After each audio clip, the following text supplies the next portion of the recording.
آدم علیہ السلام کی وفات کے تقریباً 1000 سال بعد نوح علیہ السلام تشریف لائے۔ آدم علیہ السلام کے بعد کی نسلیں بہت نیک تھیں، پر تقریباً 1000 سال بعد شیطان نے ان لوگوں کو بہکایا کہ کچھ نیک اور بزرگ لوگوں کو یاد رکھنے کے لیے ان کے بت بنا لو، تو لوگوں نے کچھ بزرگوں کو عزت دینے کے لیے ان کے بت بنا لیے۔ اس وقت تو بتوں کی پوجا نہیں ہوئی، پر کچھ نسلوں بعد کے لوگ آہستہ آہستہ ان بتوں کو پوجنے لگ گئے۔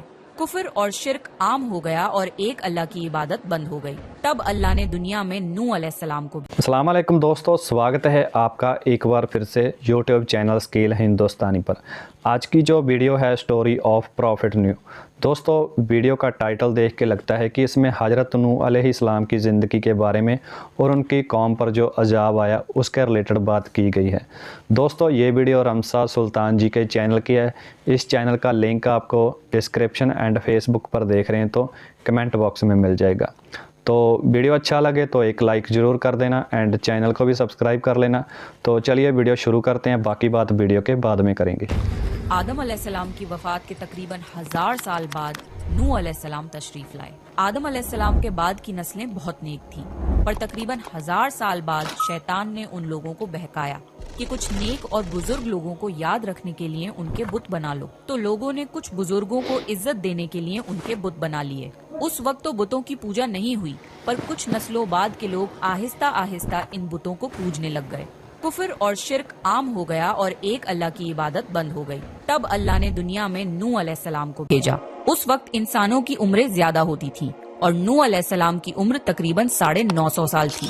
نوح علیہ السلام نے لوگوں کو اللہ کی طرف دعوت دی۔ سورہ نوح میں اللہ فرماتا ہے، یقیناً ہم نے نوح کو ان کی قوم کی طرف بھیجا کہ اپنی قوم کو ڈراؤ اور خبردار کر دو، اس سے پہلے کہ ان کے پاس دردناک عذاب آئے۔ نوح علیہ السلام نے اپنی قوم سے فرمایا، اے میری قوم، میں تمہیں صاف صاف ڈرانے والا ہوں، تو تم اللہ کی عبادت کرو اور اس سے ڈرا کرو اور میرا کہنا مانو تو وہ تمہارے گناہ بخش دے گا۔ نوح علیہ السلام تبلیغ کے سلسلے میں بہت محنت کرتے تھے، دن رات لوگوں کے گھروں اور اجتماعات میں جا کر انہیں دعوت دیتے تھے۔ نوح علیہ السلام لوگوں کو پرائیویٹلی اور پبلکلی سمجھاتے، یہاں تک کہ انہیں یہ کرتے کرتے 950 سال گزر گئے، پر صرف چند لوگوں کے سوا کوئی ایمان نہیں لایا۔ نوح علیہ السلام کی قوم ان کا مذاق بناتی تھی اور کہتی تھی کہ اگر تم سچے ہو تو جس عذاب کا تم ہم سے وعدہ کرتے ہو اس کو لے آؤ۔ نوح علیہ السلام کی قوم سال در سال برائی میں آگے بڑھتی گئی اور نوح علیہ السلام کو پریشان کرتی رہی اور کوئی ایمان نہ لایا، صرف کچھ لوگوں کو چھوڑ کر۔ پھر اللہ نے نوح علیہ السلام کی طرف وحی کی اور فرمایا، آپ کی قوم میں سے جو ایمان لا چکا ہے ان کے سوا اب کوئی ایمان نہیں لائے گا، بس آپ ان کے کاموں پر غمگین نہ ہوں۔ پھر جب اللہ نے وحی کر دی اور انہیں بتا دیا کہ اب کوئی ایمان نہیں لائے گا تو وہ نا امید ہو گئے اور اپنی قوم کے لیے بد دعا کی کہ اے میرے پروردگار، تو کسی منکر کو روح زمین میں زندہ نہ چھوڑ اور مومن مرد اور عورتوں کو بخش دے۔ نوح علیہ السلام نے جب اللہ کو پکارا تو اللہ نے نوح علیہ السلام کو ایک بڑی کشتی بنانے کی وحی کی، لیکن نوح علیہ السلام نہیں جانتے تھے کہ وہ اتنی بڑی کشتی کیسے بنائیں، تو اللہ نے جبریل علیہ السلام کو ان کی مدد کے لیے بھیجا۔ نوح علیہ السلام ایک پہاڑ پہ رہتے تھے، ان کے آس پاس درخت نہیں تھے، نہ ہی پانی تھا۔ انہوں نے بہت سے درخت اگائے، پھر ان کو کاٹا اور پہاڑ پر بیٹھ کے کشتی تیار کرتے رہے۔ لوگ جب نوح علیہ السلام کو کشتی بناتے ہوئے دیکھتے تو ان کا بہت مذاق بناتے اور کہتے، یہ کیسا مجنون ہے جو پہاڑ پہ کشتی بنا رہا ہے۔ دھیرے دھیرے بہت محنت کے بعد ایک بہت بڑی کشتی تیار ہو گئی۔ ایک جگہ آتا ہے کہ نوح علیہ السلام نے یہ کشتی 100 سال میں تیار کی۔ اس کشتی کی لمبائی 300 گز، اونچائی 30 گز اور چوڑائی 50 گز تھی۔ ایک اندازے کے مطابق اس کشتی کی لمبائی 1 کلومیٹر سے زیادہ تھی اور گہرائی 30 ہاتھ تھی۔ یہ کشتی عام کشتیوں کی طرح اوپر سے کھلی ہوئی نہیں تھی، بلکہ اس کو جیسے نیچے سے بند کیا گیا تھا ویسے ہی اوپر سے بھی بند کیا گیا تھا، تاکہ اوپر سے جو بارش برسے وہ انہیں نقصان نہ دے۔ اس کشتی کے 3 فلورز تھے اور ہر فلور میں ایک دروازہ تھا۔ اللہ نے نوح علیہ السلام کو حکم دیا کہ مومنوں کو اور اپنے گھر والوں کو اور زمین پر بسنے والے تمام جانوروں کا جوڑا جوڑا اس کشتی میں سوار کر لو۔ پھر اللہ نے آسمان اور زمین میں سے پانی کھول دیا اور سیلاب آ گیا۔ اس سیلاب نے دنیا میں رہنے والے انسان اور جانور سب کو غرق کر دیا۔ طوفان کا پانی پہاڑوں سے بھی اوپر ہو گیا اور صرف نوح علیہ السلام کی کشتی اس طوفان میں باقی رہی۔ صرف وہی لوگ اور جانور بچے تھے جو کشتی پر سوار تھے۔ اتنے بڑے نبی ہونے کے باوجود نوح علیہ السلام کا بیٹا کشتی پر نہ آیا۔ نوح علیہ السلام نے اسے پکارا کہ میرے بیٹے اس کشتی میں آ جا اور کافروں کا ساتھی نہ بن۔ لیکن اس نے کہا کہ میں کسی پہاڑ کی چوٹی پر پناہ لے لوں گا جو مجھے اس پانی سے بچائے گی۔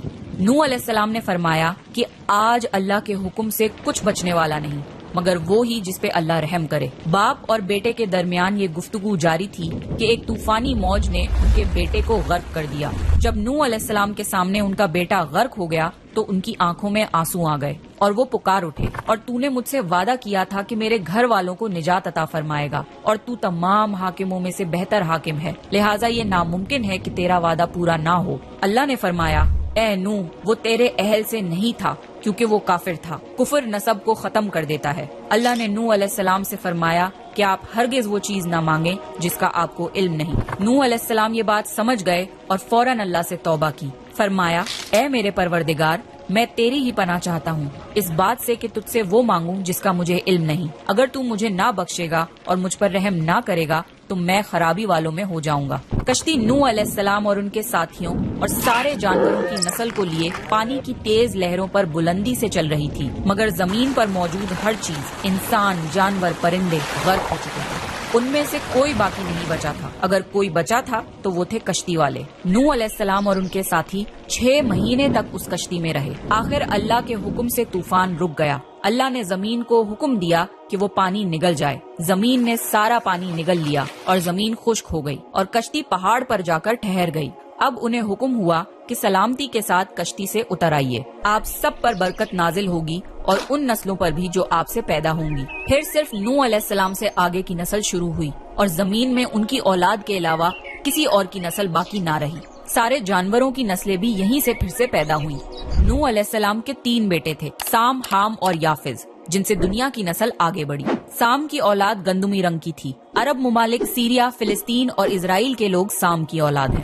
حام کی اولاد کالی رنگت کی تھی۔ افریقہ، ایبوریجنل آسٹریلیا، انڈیا، ایجپٹ اور سوڈان کے لوگ حام کی اولاد ہیں۔ گوری رنگت کے لوگ یافز کی اولاد ہیں۔ چائنا، جاپان، کوریا اور یورپ کے لوگ یافز کی نسل ہیں۔ نوح علیہ السلام کا چوتھا بیٹا جو ایمان نہ لانے کی وجہ سے برباد کر دیا گیا تھا، اس کا نام کنان تھا اور اس سے کوئی نسل آگے نہیں بڑھی۔ قرآن میں اللہ نے فرمایا، اور ہمیں نوح نے پکارا تو دیکھ لو کہ ہم کیسی اچھی دعا قبول کرنے والے ہیں۔ ہم نے اسے اور اس کے فرما برداروں کو اس زبردست مصیبت سے بچا لیا اور اس کی اولاد ہم نے باقی رہنے والی بنا دی۔ طوفان کے بعد نوح علیہ السلام 350 سال زندہ رہے، پھر نوح علیہ السلام فوت ہو گئے۔ نوح علیہ السلام کی کشتی آج بھی موجود ہے۔ ریسرچرز نے ترکی میں اس کشتی کو ڈھونڈ لیا ہے۔ قرآن میں اللہ نے فرمایا، اور بے شک ہم نے اس واقعے کو نشانی بنا کے باقی رکھا، پس ہے کوئی نصیحت حاصل کرنے والا؟ لوگ سٹوریز کو تو ڈینائی کر سکتے ہیں پر ایویڈنسز کو ڈینائی نہیں کر سکتے۔ نوح علیہ السلام کی یہ کشتی ایک بہت بڑا ایویڈنس ہے اس پورے واقعے کا۔ پوری ویڈیو بہت ہی اچھی تھی۔ ویڈیو دیکھ کر آپ اور مجھے کافی کچھ سیکھنے کو ملا ہوگا۔ دوستو، ویڈیو میں رمسا سلطان جی نے حضرت نوح علیہ السلام کی زندگی کے بارے میں بتایا۔ حضرت نوح علیہ السلام کی عمر 950 سال کی تھی۔ آپ کے 4 بیٹے تھے، جن میں ایک بیٹا کفر کی حالت میں مر گیا تھا۔ اس نے نوح علیہ السلام کی بات نہیں مانی تھی۔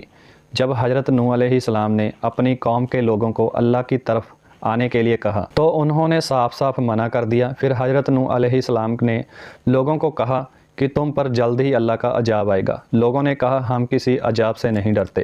پھر حضرت نوح علیہ السلام نے اللہ کے حکم سے ایک کشتی بنائی جس پر ہر طرح کے جانور تھے، نر مادہ۔ یہ کشتی 1 کلومیٹر لمبی تھی، 30 ہاتھ اونچائی تھی۔ پھر حضرت نوح علیہ السلام نے لوگوں کو کشتی میں آنے کے لیے کہا، مگر جو کافر تھے وہ نہیں آئے، جو سچے تھے وہ آ گئے۔ پھر اللہ کا عذاب آیا۔ 6 مہینے کشتی سمندر میں تیرتی رہی۔ پھر حضرت نوح علیہ السلام کا ایک بیٹا جو کشتی میں نہیں آیا تھا وہ بھی مر گیا۔ 6 مہینے بعد اللہ نے عذاب روک دیا تھا۔ دوستو، یہی تھی ہماری آج کی ویڈیو۔ امید ہے یہ ویڈیو آپ کو اچھی لگی ہوگی۔ تو دوستو، اگر تھوڑی سی بھی ویڈیو اچھی لگی ہو تو ایک لائک ضرور کر دینا اینڈ چینل کو بھی سبسکرائب کر لینا۔ تو ملتے ہیں دوبارہ ایک اور نئی ویڈیو میں، تب تک کے لیے السلام علیکم۔